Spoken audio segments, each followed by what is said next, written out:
Greetings,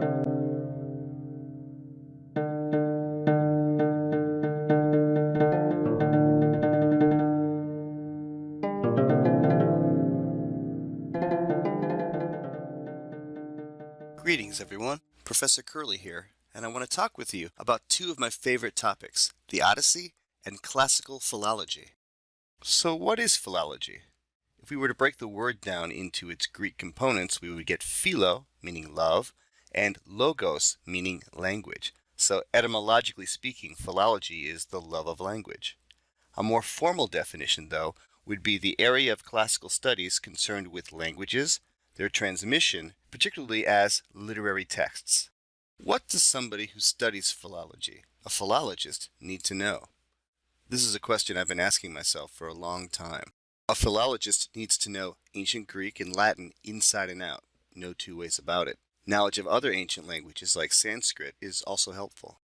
A philologist also needs to know Greco-Roman history and culture because no literary text was produced in a vacuum. And a philologist needs a deep familiarity with as many ancient authors as possible, their lives, their careers, their styles. More broadly, the ideal philologist needs linguistic theory, how languages were formed, how they evolved, how they relate to one another. A philologist should also understand different genres or literary kinds, like comedy, epic, tragedy, and so forth.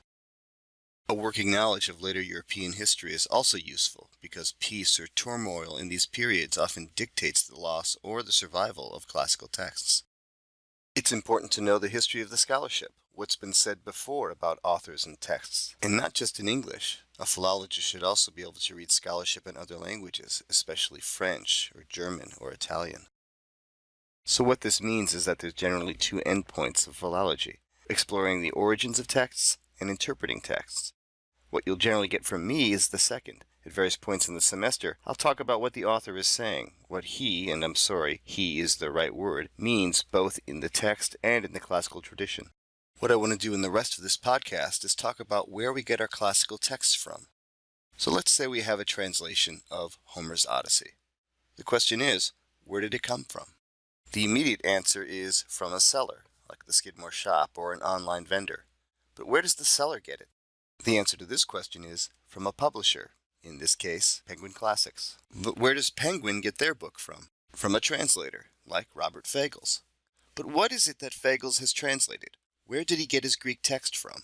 Well, he got it from a publisher that specializes in publishing ancient texts in their original language, like Oxford or Teubner or the Loeb Classical Library.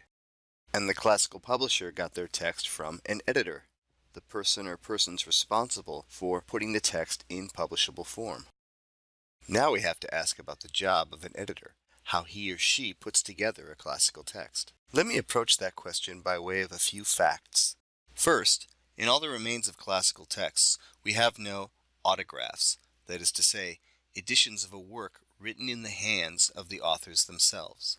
In a few cases, mostly Greek authors, we have small fragments from the ancient world, copies on papyrus or parchment, but these are never older than 350 BCE, and most of these date from the 2nd and 3rd centuries CE.